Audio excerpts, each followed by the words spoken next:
یہ شراب جس کو حدیث میں ساری برائیوں اور بے حیائی کو جڑ کہا گیا، اللہ کے نبی نے فرمایا کہ یہ ساری برائیوں کی جڑ ہے، ساری بے حیائیوں کی بنیاد ہے، کہ شراب پیے گا تو سارے گناہوں میں مبتلا ہو جائے گا۔ ایک مرتبہ بعض صحابہ کرام کے درمیان ایک بات چلنے لگی کہ سب بڑے گناہ کون سے ہیں، تو ایک صحابی نے کہا کہ بڑے گناہ یہ بھی، تو ان لوگوں نے حضرت ابوبکر رضی اللہ تعالیٰ عنہ، حضرت عمر رضی اللہ تعالیٰ عنہ یہ بھی بیٹھے ہوئے تھے، انہوں نے ایک آدمی کو بھیجا کہ جاؤ عبداللہ ابن عمر سے بھی پوچھ کر آؤ کہ بڑے گناہ کون سے ہیں۔ تو حضرت عبداللہ ابن عمر رضی اللہ عنہ نے فرمایا کہ شراب پینا یہ بڑا گناہ ہے۔ تو حضرت ابوبکر رضی اللہ تعالیٰ عنہ، حضرت عمر رضی اللہ تعالیٰ نے ان سے پوچھا کہ کیسے بڑا گناہ ہے، تو انہوں نے خود بیان کیا کہ میں نے اللہ کے نبی صلی اللہ علیہ وسلم سے سنا ہے کہ بنی اسرائیل میں ایک بادشاہ تھا، جس نے ایک آدمی کو پکڑا اور پکڑ کر اس کو کہا کہ میں تیرے سامنے 4 چیزیں رکھتا ہوں، ان میں سے کسی ایک چیز کو اپنانا اور اختیار کرنا تیرے لیے لازم اور ضروری ہے، اگر تو ان میں سے کوئی ایک چیز نہیں کرے گا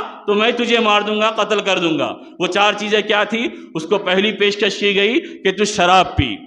دوسری پیشکش کی گئی کہ زنا کر، تیسری پیشکش کی گئی کہ کسی کا قتل کر، چوتھی پیشکش کی گئی کہ خنزیر ہے اس کا گوشت کھا۔ یہ 4 چیزیں، شراب پینا، زنا کرنا، کسی کا قتل کرنا یا خنزیر کا گوشت کھانا، یہ 4 چیزوں میں سے کوئی ایک کام کرنا پڑے گا، اگر نہیں کرے گا تو تجھے مار دیں گے، تجھے قتل کر دیں گے۔ تو اس آدمی نے سمجھا کہ ٹھیک ہے، ان 4 چیزوں میں جو ہلکی مجھے نظر آ رہی ہے وہ شراب ہے، میں شراب پی لیتا ہوں تاکہ قتل سے بھی بچ جاؤں، زنا سے بھی بچ جاؤں اور خنزیر کو کھانے سے بھی بچ جاؤں۔ یہ سوچ کر اس نے اس کو استعمال کیا۔ حدیث میں وہ صحابی فرماتے ہیں کہ جب اس نے استعمال کیا تو پھر وہ نشہ پیتے